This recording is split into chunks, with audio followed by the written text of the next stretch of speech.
Manipur की politics सिपु Congress नत्रगा BJP नत्रदी याद्राबजाला सरकार ने खोई ऑर्डर ना दिल्ली दगी टीवी दुना नंगी कादा रिमोट ना नोई पाबन येंग मन नुंगाइरानी बाइक तुना नंगी सोन नोई पाजीना थावरानी नंग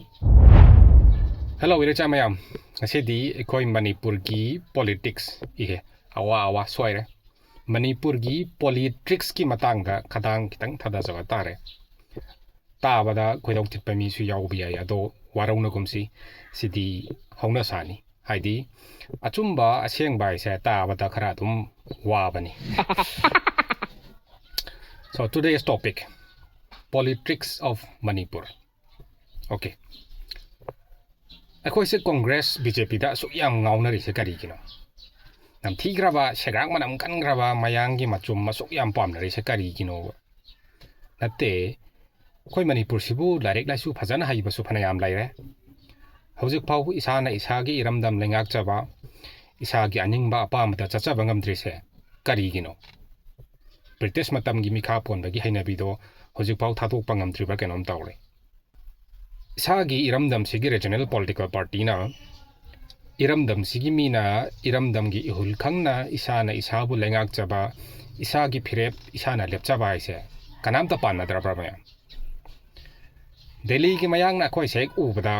chingki chowmen chinese adana tawrini adugumba akhoi bu aduk tha khantana yengliba mi singduda ji adana khut ka lola dana non jadana अखोई की कोक थकता तोंग बीरेगा लेंगाक पियू योंग न तन्यन बदो ताउ बियू न कचली ने बा कोई से हा याम नोनिंग बा एग्जांपल अम पी के मैम टीवी दुना नंगी कादा खिनबा देखो रिमोट तुना नोई पाबना पाइबा नुंगाइरानी येंगबा ओ पाबा अदुम ता थाबिरो अदु चैनल दम ता नंबीरो वना अदुम हाइजानोन चतावनी नंग ने केनोम येंगिंगबा सिनी कोई मणिपुर पॉलिटिक्स ता ताउरिसी ओजी सी अमता ओजी अदु अमता ना अदुम हाइजानोन जारागा लाइबा सी से कांग्रेस ओइरो BJP ओइरो अदुम ताउनी मसाना मसागी फिरे अमता लौजाबा ngam-ponte दिल्ली की अयाबा याउद्रदि मदुई खुदम हाइबु हौजे प्रजा मयामना मिटोप खंदोक्त्रिङाइदा सेंसस तौबा यारोयना असुक कन्ना इहौ हौदना तौरिसे मनादा हाप्ताबिदा सेंटरना हाइराबनेना सेप्टेम्बर 1 दगी सेंसस हौरानी एना ऑर्डर थोक्चलिसिनी खंगबदी खंगिनी सरकार पाइबिरिबा कोई सार मयाम जेजो अदो उपाय लेतबा काइगेनोगा लावाई लेम्फुदा दिल्ली की जीना तोंगा लैबनिना को अदो सिजे आइना हाइद्रासु लोइना खंगनाराबा गाक्तनी कोई प्रजा मयामसु अदा नपजारी तौनरिङाइ ओइजा ओइ थखरा थिनरिङाइ खंसिननदबा तुमसिननरा दुम लैबा तुमदबा मी हौतोकपा वाइ अदुनि मयाम तौनरिसेको अतोपा मना अखोई स्वाइदा हाइनाबा अमगा लैये सेंटरदा पानबा लाइंगाक तो अखोई सिदासु लैरदि याम फदोइनेना करीदा फदोइनो अखंगबा यावदि अमता हाइबिरो कमेंट आइदि ज्ञान तादे रीजनल पार्टी गवर्नमेंट नेना फंड पिरओइदबा करीम लैते इंडिया दा लैरिबा स्टेट मयाम सिगी फंड से कॉन्स्टिट्यूशनल मैकेनिज्म पॉलिसी फ्रेमवर्क अदुगा एडमिनिस्ट्रेटिव नीड्स की मतुंग इन्ना फंड पीबा गाक्तनी करंबा पार्टी की गवर्नमेंट नोना येंगा कांदा फंड पीबा नते कोई मणिपुर के लरे हैबा मयाम से सीएम द खंगद्रा माले मिजोरम मेघालय नागालैंड येंगो मयाम मोई की regional party government ngатani Mizoram दा होजिक ZPM जोराम पीपल्स मूवमेंट ममांगदना Mizo National Front MNF Meghalaya दा हानादगी हौन NPP दम लरे नागालैंड दा NDPP ममांगदना NPF मोइदा कांग्रेस BJP अमता चंगदे मवा लाउदे मोइदा रीजनल पार्टी गवर्नमेंट नेना सेंटरना मोइदा फंड पीदबसु केम तौदे अखोई मणिपुर आ माइहोरोलदगी नेशनल पार्टी ना अदुम पालगा लाकपसिना मोइदगी चौखटपा हेलाब्रा अमता येंबियो मयाम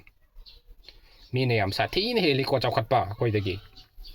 खोई मणिपुर टी हौजिक नॉर्थ ईस्ट की state निपान लैबसिदा per capita income ख्वाइदै नेमबसे अखोइनी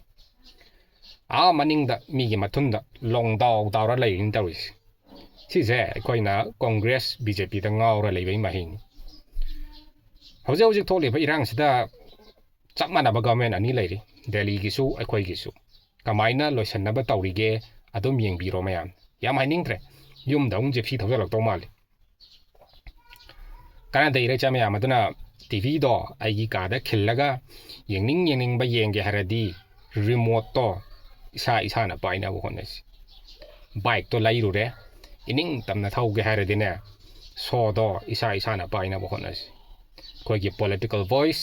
koi gi identity aduga koi gi priorities preserve tau se haragadi yam mating laiba regional party yama lahens ama haibani ko ani na temyam sida amuk luri se aikoi gi ani thokpi sini handak irang sidagi mayam se gyan khade tanabadi male hojik regional party laihanning bagi mami khara ta basum oi khomya marakta ada yam nungai handri se kaino haraga regional party amatang nataba ani ahum mathi pongbagi mami tarak besin aigi haiba wakhalon sedagi khara kajik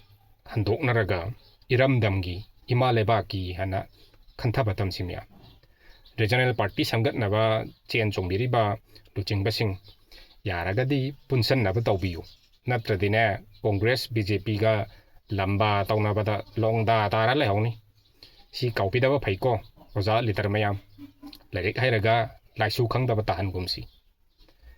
ya marugoi ba mana leader munnabadani akoigi ani hum thopi ata tawis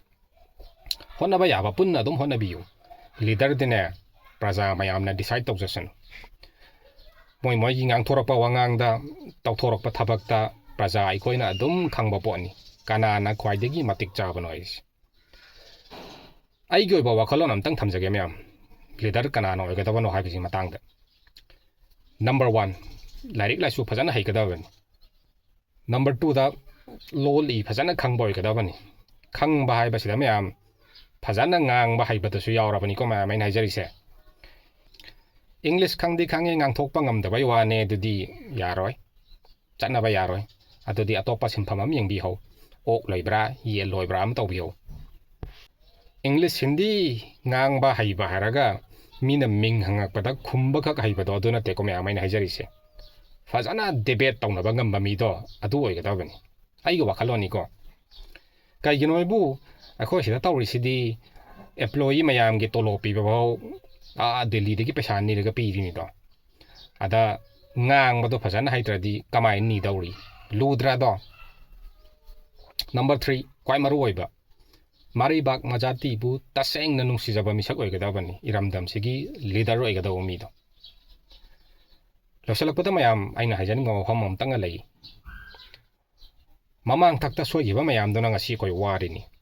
adana mamang thaki asobe mayam dudagi para tamakanda aikogi tungi lambi yatna bohna simyam iramdam ima laibak kan se haragadi iramdam sigi mina iramdam sigi party na aikoi isana isagi firep lepchana bohnas